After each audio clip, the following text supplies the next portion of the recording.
Since this is your first special with HBO and Yeah. you're someone that grew up getting the opportunity to kind of revere those specials that used to be on all the time, and I read that you used to kind of wait for the free weekend to watch all the HBO specials. Yeah, go get a Kodak tape and then pop it in on the free weekend. Yeah. What did it mean to you to finally get to make one yourself? It was pretty surreal.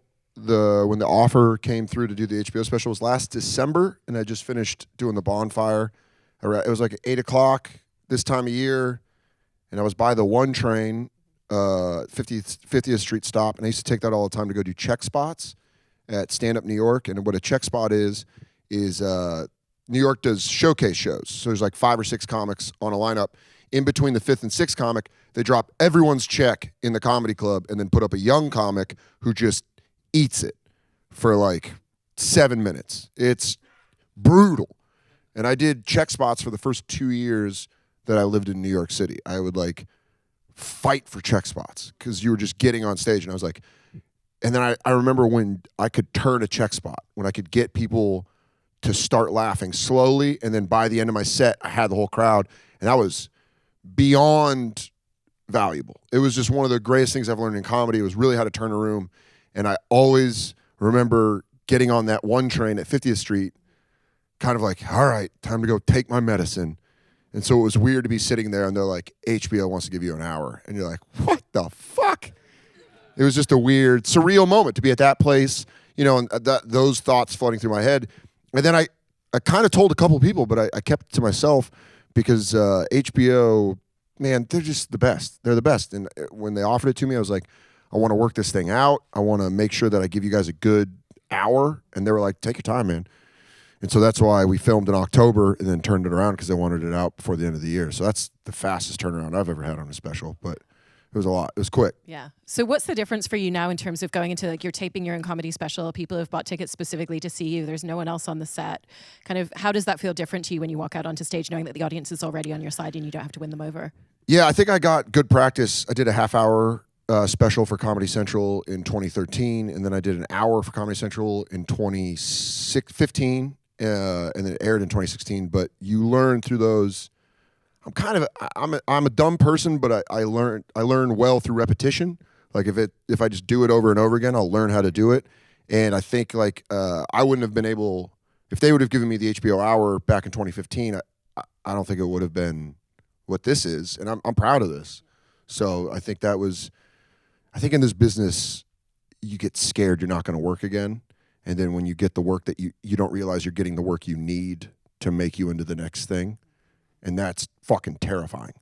Because it's like, if you didn't know how to swim and you're just underwater, you'd be like, I'm dying. I'm dying. But then if you learn how to swim, you learn how to take your breaths and stay under the water and move forward. And I think that's something no one teaches you in this business. Yeah. It's like breathe, get underwater, but then breathe again, and then you'll be fine. Just keep paddling. And kind of on the back of that, how have you navigated saying no to things? Because I think you were talking about how early on in your career, you felt like you had to say yes to every single opportunity. Yeah, for you sure. never know what the break is going to be. This business is, when you're like, I want to be in entertainment or I want to be in comedy, they're like, here's a giant plate of shit. And you're like, give me that spoon. And they're like, okay. And you're like, yeah. But then eventually you get a smaller plate of shit. And then you get a smaller plate of shit. But the one thing I've noticed, especially from working on Billions and being around lights out talent all the time, is you're like, oh, these people learn how to enjoy the taste of shit in a way that doesn't offend the person. You know what I mean? And that's crucial, man. Like learning how to be like, thank you, and then politely being like, I don't want to do that. Because there have been times where I think in my career, I could have taken an easier route. I could have been like, sacrificed some of my comedic morals to be like, all right, I'll do this for a larger audience. But then it's like, I don't want those people, especially in comedy. That's something that you have to tailor to yourself, because if you get the wrong people, then they navigate your sense of humor. And that's backseat driving. You can't have that in creation of anything. You have to be the one that's like, no, this is what I think this should be. Those dead dad jokes, Go talk to Helium in St. Louis. Go talk to Cleveland Hilarity's Saturday Early Show. Eating shit on stage. Be like, my dad drank himself to death, and everyone's like, no. Like, fuck. fuck, you know? And then you're like, I can't get, but then you learn how to get the punchlines in there and the tags to move it along and be like, no, you're wrong. I'm right. This is funny. Just hear me out. And I think doing the Fringe Festival in Edinburgh was clutch because they listen in the UK. They don't laugh great. Their laughs are like, nah, all right. Yeah. But they listen. They listen much better than an American audience. They don't have fucking mozzarella sticks and drinks named after dead comedians. They're like, can I get a Richard Jeni, a Rodney Dangerfield, and a basket of wings? And then you're on stage like, I didn't grow up with love. And they're like, yeah, got it, guy. You know, the UK, it was like every night audiences, that joke about the worse your childhood is, the better at sex you are. Comedians fucking loved that joke. Mark Norman was like, I'm jealous. You know, he's like, I love that joke. And you're like, I know. And then you go do it in crowds at like Omaha Funny Bone. And they're like, no. But in the UK, they were like, all right, fair point. My favorite is I had a couple with a 15-year-old son in the front row at one of my shows at the Fringe. And I did that joke and it fucking bombed. And I just remember being like, I'm glad I said that joke if it didn't get a laugh, just for that awkward conversation that y'all are going to have back to your car. He's like, actually, some people are very good at sex who had wonderful families. And you're like... That's why I think that's the whole mentality of a comedian is we're the kids that your teacher put out in the hallway. Like, we're the kids that are like, don't say that. Go outside. And you're like, I don't know, it was funny. That was fucking funny. Yeah, and I love that. That's my job still. It's like, just to be like, that's fucking stupid. And they're like, go sit in the hall. And you're like, all right. Get a paycheck to be out in the hall. The smartest kids are out in the hall. Yeah, I was always, I don't know. I was always very terrible at school, but good at getting put in the hall. Yeah, it's just crazy. The HBO special is just like, I don't know, it's surreal even to be sitting here. Yeah. And previously feeling like talking about your dad dying was too heavy to include in your material. What was that tipping point and how did you set about deciding what the right jokes were that you felt comfortable telling on stage when you first brought it into your routine? Doing the Bonfire on Sirius XM with Big J Oakerson was the... I want to use the right word. It was the thing that unlocked me to be like, oh, so we can make fun of all of this. Because I make fun of it in my personal life, but then on stage, you're like, is that appropriate? And then I started doing the Bonfire where you're talking for 8 hours a week with one of your best friends who's, in my mind, Big J Oakerson's the funniest person in the world. I truly think that. I think he's like, his mind is genius. And so talking to him, and then like I would make jokes about my dad being a Jimmy Buffett fan, and he's like, that's so fucking funny. And I'd be like, yeah, right? And then you say it to other people, and they're like, no. Jimmy Buffett, we tried to end the special with Margaritaville. And I wrote a letter to Jimmy Buffett. And we had a guy that's close to Jimmy Buffett. And it was like, send me a letter and a clip. I'll get it to Jimmy. I don't know if he's going to respond. Because, dude, we played it in the room. The set ends and Margaritaville hits. And that shit is hilarious. Just that light music. Just right. It was so funny.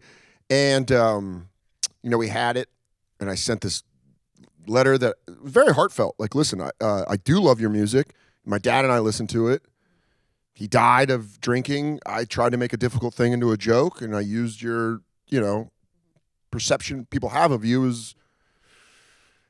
I sent that letter, and I sent the clip. And I got 2 texts back. And the first text was this guy was like, I know this guy from Billions. That's a nice letter he wrote.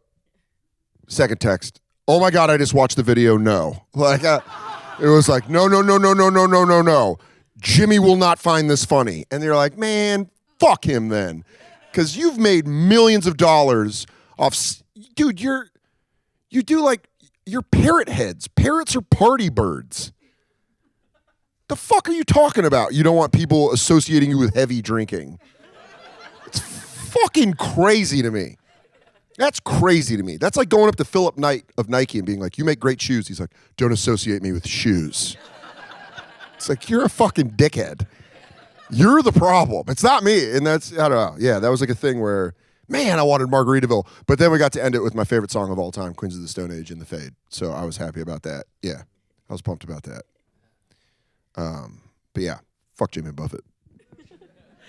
The first time that you were putting together a longer set, when you were first doing your first half-hour special and then your first hour-long special, how did you start to think about your comedy differently? Because obviously you have to structure a lot more, and kind of there's jokes that you're bringing in at the end that you've touched upon at the beginning, or do you think about that because you're shaking your head? Repetition. It's repetition. It's just like immediately when you're like 30-minute set. I remember my first 30-minute set. I started comedy in Tucson, Arizona while I was at the University of Arizona, and I worked at a place called the Desert Diamond Casino. And they would give you $100 if you did it 30 minutes in front of the headliner on a Monday night. And I was like, done. I had 7 minutes of comedy. Of jokes, I had 7 to 9 minutes, but I was like, I need that $100. Let's make this shit work. It was the Pittsburgh Steelers versus the San Diego Chargers, Monday Night Football. A lot of Charger fans in the room. There was about 12 TVs around this sports bar that had like a stage in it. And the guy's like, yeah, show's in here. We'll go after the game. And I was like, oh, all right. You know, the game will end. People will mill around. Get the show started. How you think any show starts? The kicker for the San Diego Chargers, his name was Nate Kading. He went wide left with the field goal to lose the game. The entire room got angry. Then the owner turned off all 12 TVs. Like, boop, boop, boop, boop. Grabbed a mic in a stand and put it out in the middle, and he goes, Dan Soder. And you just go up, and you're like, hey, so what's up, everyone? And I fucking ate it for 30 minutes. But I put my time in. I got full 30 in. And then they're like, you see that light? It was this great headliner named Ben Creed, former New York guy that used to take me on the road. And I'm on stage in front of like 14 drunk people that are mad that they're watching a comedy show.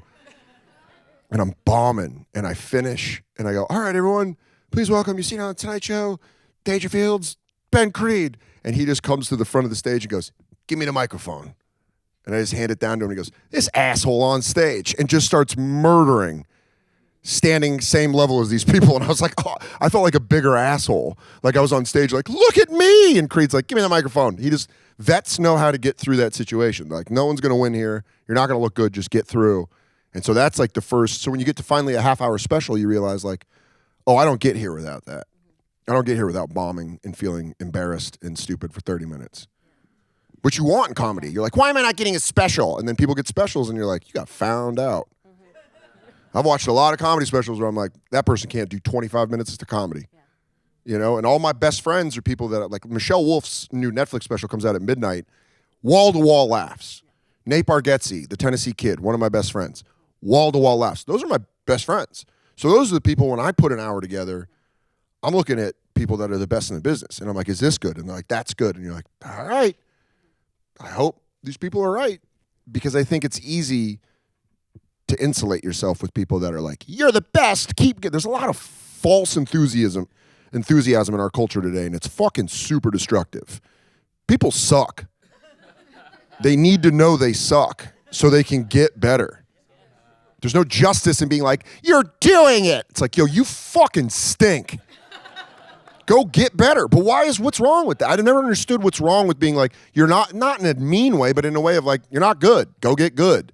And then people are like, you're a hater. You're like, all right, fine. I'm a hater. I give a shit about comedy. I really love comedy. It's my favorite thing on the planet. It's the thing that saved me. If I don't have stand-up comedy, I die of alcohol or drug addiction very early. I was headed that way when I was 16. And then it's like I found stand-up when I was 21. I knew I wanted to do it, but I started doing it. I was around like-minded people. And then I watched those people get sober, Joe List, and a lot of people around me that I watched get sober and quit drinking. And then it just unlocks this whole world where you're like, I'm doing things. This is my job. This is fucking crazy. This is my job. When I was drinking 10 years ago, I would have killed to been here. And never in my mind I would have thought it would have been a real thing because I'm like, I'm barely getting up at these clubs. I'm not making any money. No one gives a shit. And then you get better. You learn how to, it's hard, but you got to get better. And I don't think a lot of people are told that now. A lot of people are like, you're great. You're like, you're not great. My mom was the most supportive and critical person I've ever met in my life. My mom always told me a rich man doesn't go to work every day and makes a lot of money. A rich man goes to work and he loves it. And that was just like a thing that she always said. And I was always like, Well, yeah, that makes sense. And then her other thing was, no matter what you do in this world, there will always be someone better at it. And you're like, fuck, all right, well, there's that ceiling. And I was like, I did Conan for the second time, and I called my mom, and I was like, I'm back on Conan, April 9th. And she goes, when are you doing Fallon? And you're like, fuck. Fuck. I've tried to say this several times, but that movie in the movie The Joker, where he's in the bathtub with his mom, and he's like, I want to be a comedian. And she's like, you're not funny. I was like, he'd be the funniest guy in the room. Like, that's how you get funny. Someone's like, you're not funny. And you're like, oh, I'm going to show you. Yeah. And you've been very honest and open in talking about how you felt like your last special on the stand-ups wasn't, it's really great, but you personally didn't feel like it was your best work and that you could have done better. Yeah. So how did that play into taping this special in the way that you thought about it differently or maybe prepped differently in any way? Nothing motivates you more than mediocre performances. If you don't feel anything after a mediocre performance, just quit. It should bug you. That half hour bugged me. I had like 3 good jokes on there, but I took it for the money and I took it for the exposure because I was real pissed off no one saw my Comedy Central hour because Comedy Central played it 3 times and then just disappeared online. And I worked my ass off on that special. So the half hour, I was like, Netflix came up and was like, you want people to see your comedy? Here's some money. Do you got a half hour? And I maybe had 20 minutes. And I was new because I think I was like maybe 6 months after I taped the hour special. And I was like, yeah, I could do it. And then it came around and I did it. And I was like, man, if I would have had 4 more months or 5 more months, that thing would have been. Whew. But it wasn't. And I took the L. I don't think a lot of people thought of it as an L, but I definitely did. And it just set me up for the next thing. So when I got this shot from HBO, I was like, there's going to be no doubt in my mind that I've put everything I can into this hour. And just hope people dig it. Is that also why you pushed to have the time to go workshop it in Edinburgh and like have a few months after that to really sit with the material? Yeah, the hardest thing wasn't asking HBO for the time off. The hardest thing was asking Big J off. Big J's my co-host. He's like my best friend in the world and a person I love. And it's weird to be like, hey, can you hold it down for 5 weeks while I go just tinker with my ideas? You know, it's like, and Big J was like, hell yeah, man. Because he knew I got the HBO special. He's like, go do that. Go do that. And it was, I felt guilty, but I also felt like a lot of love. Like, oh man, thank you. Like, thank you for letting me do that. Because I came back and I was ready. Like, I came back from Edinburgh and I was like, let's go. Edinburgh. Sorry, sometimes I fuck up the pronunciation. But yeah, comedians are like, what do you think of Fringe? I'm like, if you have an hour that you're gonna do, that's the way to do it. Just every night running it. I'm not a theater guy, but people I know that are in the theater, that's how it's got to be. You're just running it every night, and it's just tight, and you just know it, and there's got to be a great feeling of when you're done, but also like a weird loss when you stop doing it, because you're like, I know this so well. You know, and I think that's kind of where I'm at right now with the hour, where it's like, oh, I go back on the road, but I also like that about comedy. It's like, time to build a new house. Let's go. What else am I going to talk about? What else and I think that's a fun part of it. Daunting, but fun. I'm also curious in terms of when you're taping a special, obviously you're playing to a live audience, but you're still playing for an audience who are watching it at home. There's cameras around. Yeah. Do you allow yourself to think about that, or are you really just playing to the audience in the room still for yourself? I learned that on the first special for Comedy Central. I kind of learned, like, I was in the room and I was like, man, I'm murdered. And then I watched the edit and I was like, I didn't murder. I didn't murder the way I need to, so it looks good on tape. And then I realized, like, as everything, the answer lies within professional wrestling. And it's like, you got to play to the last row. You got to play to the last person. And I think with this special, it was kind of like trust in Chris and all the camera people that they were going to catch what I was doing.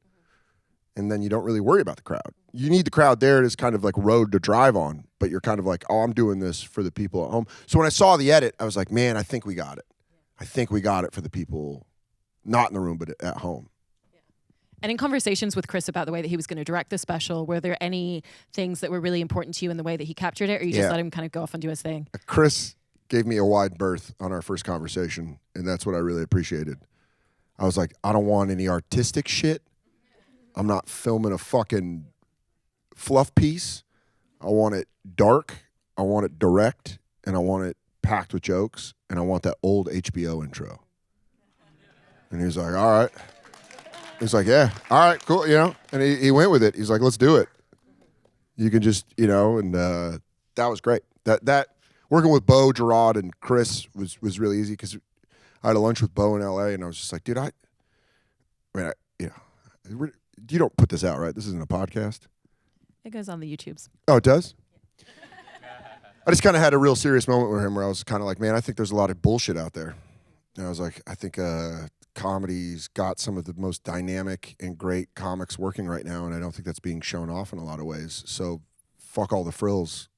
I wanted to put out kind of like a punk album. Like there's nothing in here. It's just like, I wanted to call the special Butt Munch because it's funny, but also it kind of reminded me of like Metallica's Kill 'Em All. It's like they wanted to call it Metal Up Your Ass because Metallica changed the genre. It was all big hair and makeup, and these kids from the Bay Area were like, no, we're going to play crashing, thunderous metal. And I just always have kind of liked that idea of like, if you want something brightly lit in a fluff piece where someone sits on a stool and tells you how to think, there's that for you. God bless. I'm going to be here telling jokes about shit that I think is funny, what I think's funny, and hopefully you think it's funny, and hopefully, I don't know. It's a weird thing to be because really that's all comedy is at the end of the day. You're like, is this funny? And when people are like, yeah, you're like, all right, sweet. Let's do an hour of this. One of the things that's really interesting in watching the way that you do your comedy and engage with the audience is you're very acutely aware of like the person reacting right at the back of the room, and you'll tap into that. Has that kind of shifted and evolved, or is that something that you've always done from your very first sets that you were doing? I think that's watching my dad 10 bar. Yeah. My dad was like a really good bartender. They don't make those anymore. My dad was a really good bartender. My dad would remember what you drank, where you're from. He knew stats on people. And I used to watch him at this bowling alley. Real sad shit. But I would hang out with my dad. I would sit in the back on a milk crate while he would 10 bar, and I'd kind of just like watch him work. And he was so funny off the top of his head. And I loved that. And then I saw comics do that, and I was like, oh shit. Handle it. I watched Bill Burr handle this heckler at Caroline's one time so fast that I was like, me, Giannis Pappas, and Nate Bargatze were like, that was insane. He did this joke about white people don't use lotion and black people don't register their handguns. It's like this joke that's on it's a hilarious Bill Burr bit. It's on Let It Go special you can watch. But he's doing the joke live, and he finishes the joke, and this black dude in the front row stands up, and Bill Burr just goes, sir, could you please not leave during the racially sensitive material? He goes, now you're making everyone feel weird. And it was just so funny and quick. And then he made fun of himself. He goes, now this guy's dictating my act. He goes, now I'm worried he's going to walk back in and I'm going to be like, I didn't vote for Obama. It was like this. And it was just like one of the funniest things I've ever seen in my life. So fast and in the moment that like, when people watch like a dunk in basketball, they're like, they fucking grab each other. That's what Nate, Giannis, and I did. We're like, oh my God. Because it was like, he just took it and immediately said what it was in the room and made everyone laugh and cut the pressure. And I was like, man, and to this day, Bill Burr is one of the greatest comedians of all time, probably one of my favorite comedians. And it was like, oh man, to watch that live, then you kind of see someone do that and you're like, all right, how do I do that? And then you try working on it. And it's like a thing where acknowledging the room loosens the pressure for me. Like that guy laughing, I was like, I gotta fucking say something. This is crazy. This guy's laugh. And I think a lot of other comics would have been like, stop, I think, you know what I mean? And I'm like, what's your deal, buddy? The guy wooing suicide. He did it and it annoyed me. And I was doing my act and I'm like, nah, fuck that guy. Like, why did you woo that, But I'm not the kind of guy that's like, you're wrong. I'm more the guy like, why would you say, what's going on? Why would you say that? Because I think that's more engaging and funny. And I'd love to talk about Billions a little bit since you touched upon it earlier. Was that something where you were looking for an opportunity to dive into acting, or was it something that really just came your way? No, man, that full credit of that goes to my friendship with Brian Koppelman and David Levine. I met Brian doing stand-up when he was doing it for like a year and a half. And I think I kind of became something that was like, him and Levine thought it was interesting. They're like, this kid moved to New York with nothing to be a comic. And they would just keep tabs on me. And then Koppelman was like, why don't you audition for my movie Solitary Man? I feel like you'd be a good actor. And I was like, yeah, all right. And I went and auditioned and I got close. Like they called me. Like it was weird. I was playing basketball with a bunch of comics. And And I got a call from A.V. Kaufman, and she's like, hey, we want you to come back in. And you're like, what? It's like, yeah, come back in. And I didn't get it, but it was kind of like, oh, all right. And then comedians, man, we're outdoor cats. We're outside, and an agent brings us inside, and we're like, I'll try not to be feral. I don't know if that's possible, but I'll try. And I have the greatest agent in the world, Mackenzie Russos, and I've been with her for a while, and she's always been like, let me try to get you stuff that makes sense for you. Not like, let's not put up numbers. Let's do stuff that makes sense. And I did a movie called It Had to Be You with Kristen Milioti, and Kristen's the best. And she was like, let me teach you how to act, because I wasn't allowed to be funny. It was a comedy, but I wasn't allowed to be funny. I was her sad boyfriend that wanted to marry her, and she didn't want to marry me, so I had to kind of be like heartbroken the whole movie. And that took me completely out of my element. For 6 weeks, it was like she and I are joking around off set, and then we go to set, and she was like, you got to be serious now. Like, I'm about to tell you I don't want to marry you. And you're like, oh, yeah. Right. I'm real bummed out. But it was... I mean, dude, it was insane, because then I felt like that set me up. Schumer, I always give shout out to Amy Schumer, because she came through when she was doing Inside Amy and just worked comics. It was like, you guys are all funny. Why don't you guys act this way on camera the way you do when we're around each other? And she put me in a bunch of sketches where it was like, you gotta do well now. And you listen to directing and you just kind of do a thing. And then Brian, David, and I were talking about writing a pilot together, and we had met a couple times, and we kind of were fleshing out this idea of what the pilot could be. And then they were like, hey, we're going to go write this pilot with Aaron Ross Sorkin about finance. And I was like, fucking yeah, all right. And then they were like, do you want to audition for it? And I went in for, I think, like 2 different roles, and they kept calling me back in, and I was like, this is weird. And I asked Brian, I was like, is this? He's like, it's Showtime. Showtime likes you. And I was like, bullshit, but all right. And then it kept coming in, and finally I got the call, and they're like, listen, they like you, we like you, we can't find the right part for you. You can play Axe's son's basketball coach, or if we go to Sirius, we'll write you a role. And I was like, you guys got Giamatti, Damian Lewis, Maggie Siff, Malin Ackerman. You're going to Sirius. I'll take the latter. And then I saw it get picked up, and anyone that works, you see that Deadline article, and you just start looking at your phone. You're like, am I going to work? Am I going to work? And like 2 weeks go by, and you're like, am I going to fucking work? And they're guessing it. And then I got a call, and they're like, hey, we got an offer for you to do like 4 episodes of season 1. And I was screen testing for SNL right at that time. And I was like, I had to tell them. I was like, I just performed for Lauren at A&H. I don't know what's going to happen. And they're like, we'll see. And then I didn't get SNL, and was like kind of heartbroken about that. But then just got this amazing opportunity where they're like, oh, now you're on Billions. And then it's like, it's the way jobs work. You show up and you think you're going to do one job, and then someone else doesn't show up and you do their job. And they're like, good job. Here's a little more work. And you're like, oh, fuck. Okay. But the thing that I've always maintained, even now when we're filming season 5, is I am a comedian learning how to act. And so my greatest asset on set is shutting the fuck up and listening to everyone else work and being prepared. I just try to be prepared, try to shut up. I mean, dude, I'll watch certain actors do stuff. Stephen Kunkin, who plays Spiros, we did a scene where we weren't even supposed to be talking. Just the way he changed his face, I was like, oh, fuck. Oh, man, that's acting, And I'm surrounded by people that are just unbelievable. Asia Kate Dillon, Samantha Mathis, David Costabile, like all these people, Kelly O'Coin, Daniel K. Isaac, people that blow my mind. Will Rowland. They have conversations where you're like, oh, shit, you're an Evan Hansen. I was working the Funny Bone last week. What am I going to fucking tell you about acting?